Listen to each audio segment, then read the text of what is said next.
Consumer awareness mission में आपका स्वागत है।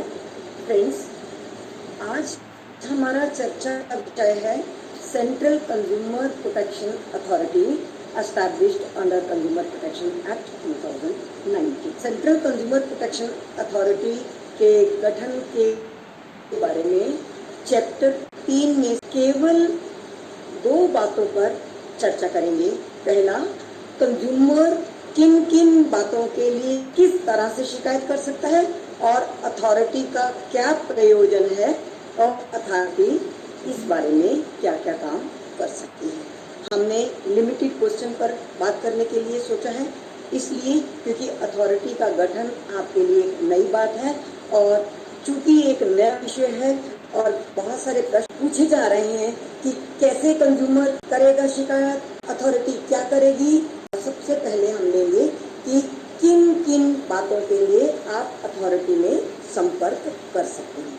सबसे पहले हमारा ये मूल रूप से कंज्यूमर्स को ही फोकस में रखकर बना है, इसलिए सारी की सारी बातें हम कंज्यूमर्स को लेकर ही करेंगे।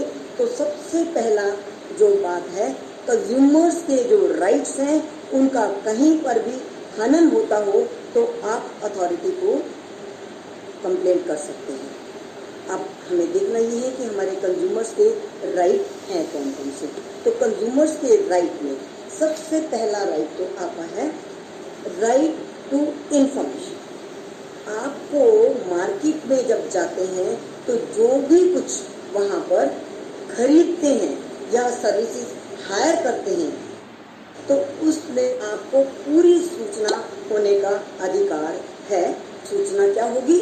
आपको उसके बारे में, उसकी quality, quantity, standard, MRP, manufacturer, सारी चीज़ों के बारे में आपको इन्फॉर्मेशन होनी चाहिए। वारंटी क्या है, गारंटी क्या है, सर्विस सेंटर्स क्या है और उनके रिड्रेसल सिस्टम्स क्या हैं। आप मार्केट से जो भी चीज़ खरीद रहे हैं उसमें आपको कोई किसी तरह का खतरा नहीं होना चाहिए। आपकी लाइफ को, आपके घर को नुकसान देने वाली कोई चीज़ नहीं होनी चाहिए। इसमें आपकी सारी फूड आइटम्स आएंगी। फूड आइटम्स में एडल्ट्रेशन हो, मिलावट हो, खराब हो, बासी हो, हेल्थ हजार्डस हो, वारंटी कही गई है और उसमें पूरी तरह से प्रॉपरली टेस्ट नहीं किया गया है, टेक्निकली सारी चीज़ें साउंड नहीं है। आपने इलेक्ट्रॉनिक गुड्स खरीदी हैं, उनमें किसी तरह की वायरिंग का कोई प्रॉब्लम नहीं है। आप जब उनको यूज़ करते हैं तो आपको कोई नुकसान ना पहुँचे। ये सारी चीज़ें, ये सारे अधिकार आपके हैं और जहाँ कहीं भी आपको लगे कि ये चीज़ें पूरी तरह से आप आश्वस्त नहीं हैं इनके बारे में, आप कंज्यूमर कोर्ट में तो जा ही सकते हैं, आप अथॉरिटी में भी शिकायत कर सकते हैं। तीसरा है राइट टू बी हर्ड। आपको सुने जाने का अधिकार होना चाहिए। आपने कोई आइटम खरीदी या कोई सर्विसेज हायर की तो जहां से भी उनके केयर सेंटर्स होने चाहिए आपकी शिकायत सुनने के लिए, जो आपके ग्रीवांस को सुने और आपको जवाब दे। आप ईमेल करते हैं, आपको जवाब मिलते हैं, तो ये सारी चीजें आपके अधिकारों के अंतर्गत आती है। अगला है, आपको रिड्रेसल का भी अधिकार है कि आपका कोई ग्रीवांस है तो उसको रिड्रेस कैसे किया जाए, उसके लिए भी गवर्नमेंट ने 3 टियर सिस्टम बनाया है। कंज्यूमर कमीशंस हैं जिसके बारे में हम चर्चा कर रहे हैं। उन कमीशंस में आप अपना रिड्रेसल करवा सकते हैं और आपकी अब तो ये भी एक रिड्रेसल एजेंसी हो गई, सेंट्रल कंज्यूमर प्रोटेक्शन अथॉरिटी, तो आप यहाँ पर भी शिकायत कर सकते हैं। और अंत में आपको एजुकेशन, कंज्यूमर के बारे में आपको एजुकेट होना है। ये सरकार की दायित्व है, सरकार का, कि वो एजुकेट करवाए, कंज्यूमरिज्म के बारे में रिसर्च कराए। ये एक प्रयोजन है, ये एक पर्पस है इस अथॉरिटी का, जिसके बारे में हम बाद में चर्चा करेंगे। तो अभी हमने बात की कि आपके कौन कौन से राइट्स हैं। दूसरा है अनफेयर ट्रेड प्रैक्टिसेस। फ्रेंड्स, 2002 में अनफेयर ट्रेड प्रैक्टिसेस को काफ़ी हाईलाइट करके, काफ़ी स्पेस देकर इस एक्ट में लाया गया। उस वक्त MRTP commission specially unfair trade practice के लिए काम करता था। MRTP कमीशन को समाप्त कर दिया गया, उसके बाद कंपटीशन कमीशन आया और इसमें अनफेयर ट्रेड प्रैक्टिसेस को बहुत सारा और अब नए एक्ट में उसको और ज़्यादा इलेबोरेट किया है। तो अनफेयर ट्रेड प्रैक्टिसेस क्या है आप उसको भी जान लीजिए। अनफेयर ट्रेड प्रैक्टिसेस में फॉल्स रिप्रेजेंटेशन, आपको कुछ झूठ बोल दिया गया, उसके क्वालिटी, स्टैंडर्ड, क्वांटिटी, किसी भी बारे में आपको झूठ बता दिया गया, तो ये अनफेयर होगा। Unfair means whatever is not fair is unfair।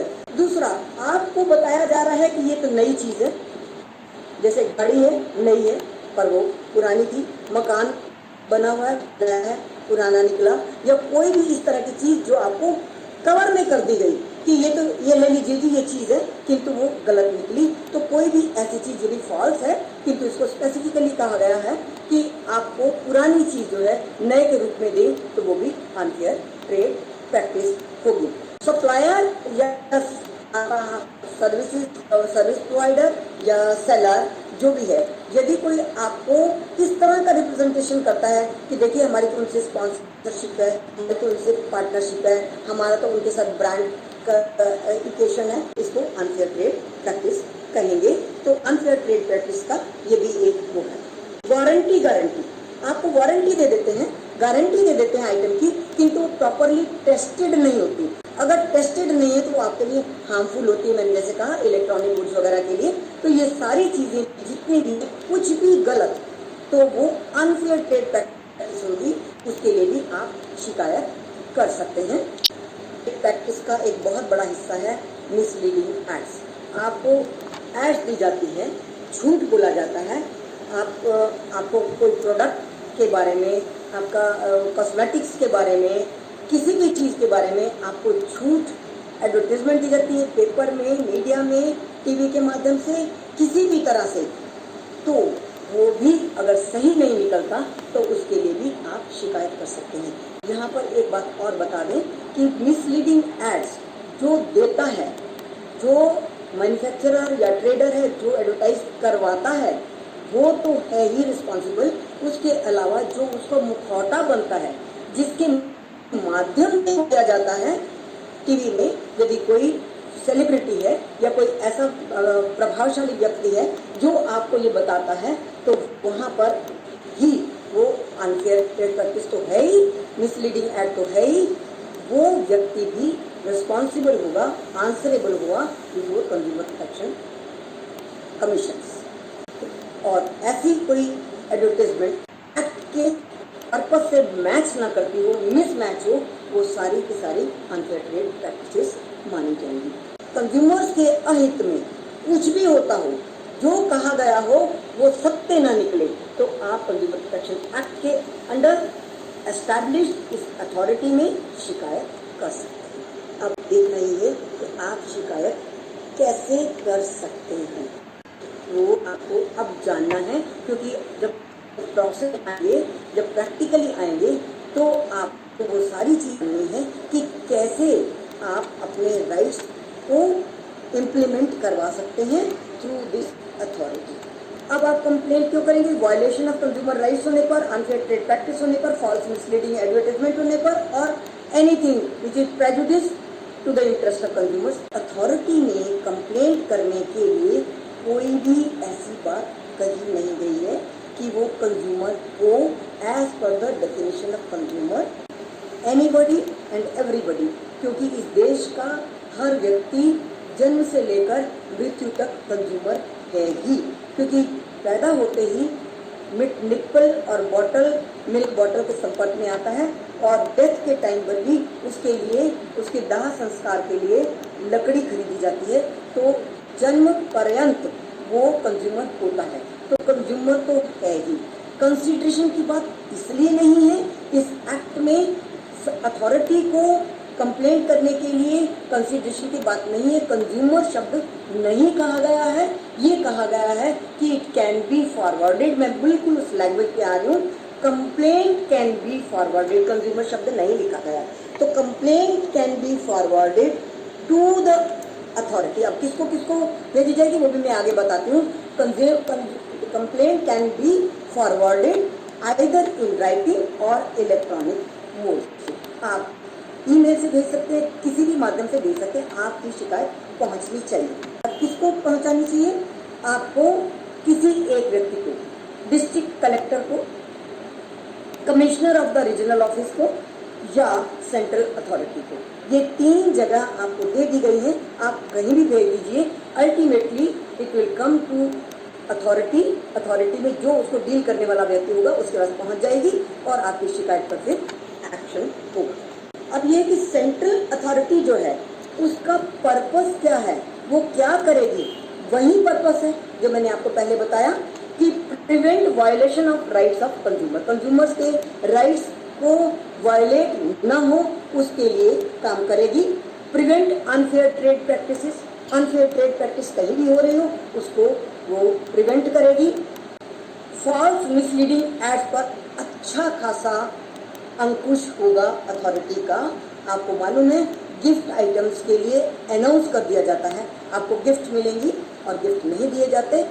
और यहाँ तक कि यहाँ पर इसमें एक क्लॉज ये भी लगाई गई है कि मैन्युफैक्चरर को ये प्रूव करना पड़ेगा कि ये जो गिफ्ट आइटम्स अनाउंस कर रहे हैं ये कहीं वो मैन्युफैक्चरिंग कॉस्ट में है या उससे अलग अपने आप अपने प्रोडक्ट को प्रमोशन करने के लिए उसकी कॉस्ट अलग है या वो उपभोक्ता के सिर से निकाली जा रही है।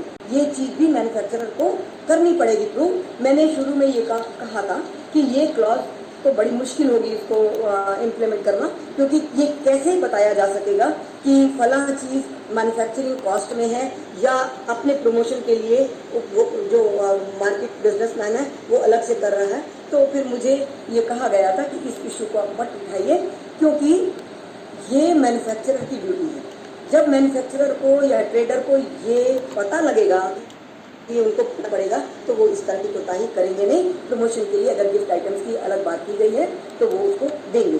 तो अगर वो नहीं देते हैं, कोई लॉटरी, कोई गेम, कोई कंपटीशन, कोई गिफ्ट आइटम, इस तरह का कोई भी अनाउंस करता है तो आप ध्यान दीजिए कि अगर टीवी में इस तरह की कोई एडवर्टीजमेंट हो रही है और आपको तुरंत उसमें पार्टिसिपेट करना है तो रिमेंबर आप उस साइट को अच्छी तरह से देखो। और इसके अलावा पूरे देश भर में कंज्यूमरिज्म के बारे में रिसर्च और कंज्यूमर एजुकेशन के लिए भी अथॉरिटी को दायित्व दिया गया है कि कंज्यूमर्स को एजुकेट करने के लिए, आम पब्लिक को एजुकेट करने के लिए, स्टूडेंट्स को भी एजुकेशन देने के लिए और इसके ऊपर कंटिन्यूसली रिसर्च करने के लिए और इंटरनेशनल नॉर्म्स जो हैं कंज्यूमर्स की प्रोटेक्शन के लिए उनको भी टाइम टू टाइम फॉलो करने के लिए, रिकमेंड करने के लिए और उसको ऑन रिकॉर्ड लाने के लिए और इम्प्लीमेंट करवाने के लिए ये सारे काम भी अथॉरिटी को दिए गए हैं। तो फ्रेंड्स अब क्या होगा, उसके बाद अथॉरिटी को क्या करना है?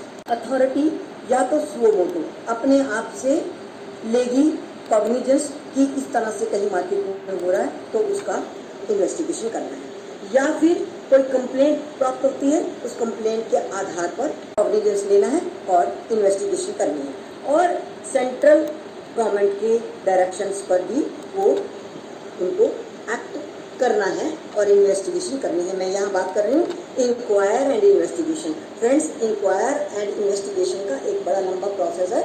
नेक्स्ट सेशन नेक्स्ट फ्राइडे क्या पेनल्टी होगी और कैसे इन्वेस्टिगेशन होगी इस पर चर्चा हम करेंगे। आज हम करेंगे कि अथॉरिटी को क्या क्या करना है। पहले तो इस कंप्लेंट की वो इन्वेस्टिगेशन करेंगे, फिर कंप्लेंट फाइल कर सकते हैं डिस्ट्रिक्ट कमीशंस में और स्टेट कमीशन में या नेशनल कमीशन के सामने, जैसा भी केस हो, जितने भी पैसे का केस हो, या अपने आप से वो जाकर कोर्ट में कंप्लेंट भी डाल सकते हैं, उसको चेस कर सकते हैं, उसको मॉनिटर कर सकते हैं। ये भी अथॉरिटी का काम है। और यदि कोई केस वहाँ ऑलरेडी चल रहा है और उनको लगता है कि वो नेशनल इम्पोर्टेंट है, कंज्यूमर सारे बहुत सारे कंज्यूमर क्लास कंज्यूमर्स, देखिए अथॉरिटी का फोकस क्लास कंज्यूमर्स पर है, एक कंज्यूमर पर नहीं है, सारे कंज्यूमर्स के वेलफेयर के लिए बात कर रही है। इसलिए कोई ऐसा इम्पोर्टेंट मैटर अगर कमीशन के सामने चल रहा है तो उसमें जाकर इंटरवीन करना है। यहाँ शब्द इंटरवीन लिखा हुआ, आप फ्रेंड्स इसको समझिए। इंटरवीन करना का मतलब दखल देना नहीं है। इंटरवीन का मतलब है कि आप जाकर पार्टिसिपेट कर सकते हैं, डिस्कस कर सकते हैं, अपने कुछ डॉक्यूमेंट्स दे सकते हैं, अपनी कुछ सलाह दे सकते हैं और अपना फीडबैक दे सकते हैं कमीशन को, so that commission can come to some conclusion on the basis of your feedback and all other things which you have come to know through other sources which commission is not come to know, or only one consumer who has gone to the commission is not able to provide all the things, तो authority can provide. NGOs को भी encourage करना का काम ये authority करेगी. NGOs को fund करेगी ताकि पूरे देश भर में कंज्यूमरिज्म को लेकर रिसर्च करें, काम करें, एजुकेट करें, वर्कशॉप करें और अवेयरनेस पैदा करें पूरे भर में कंज्यूमर्स को. तो ये सारे अथॉरिटी के काम थे. जब अथॉरिटी एक्ट करेगी तो प्राइमा फेसी केस बनता है कि नहीं, ये देखना तो जरूरी होगा, क्योंकि उनकी इतनी मशीनरी को ऑपरेट करने के लिए या उनको एक्शन में लाने के लिए इतना शिकायत में कुछ सबूत तो अब दे दो. आपने नहीं खरीदी चीज, किसी ने खरीदी, एक ने खरीदी, चार ने खरीदी, आपको पता लगा कि फला दुकानदार या फला शोरूम या फला ट्रेडर जो है मक्कारी कर रहा है, ये गलती कर रहा है, तो कहीं एक ना तो कहीं ना कहीं रसीद होगी, किसी ने खरीदा होगा उसके पास तो रसीद होगी, कोई प्रूफ तो होगा. अच्छा होगा, मुझे नहीं पता, अभी तो एक्शन में नहीं आई है, पर अथॉरिटी जब एक्शन में आएगी तो अगर मैं भी हूँ उस जगह पर बैठकर काम करने वाली, तो मैं भी पूछूंगी प्राइमा फेसी केस बनाने के लिए कुछ तो बताओ भाई, तुमने नहीं खरीदी, किसी और ने खरीदी, कोई और आकर मुझे कह दे, कोई एफिडेविट दे दे, कोई चीज तो होगी जो मांगी जाएगी, कोई स्टैंडर्ड प्रोफार्मा होगा. अभी अथॉरिटी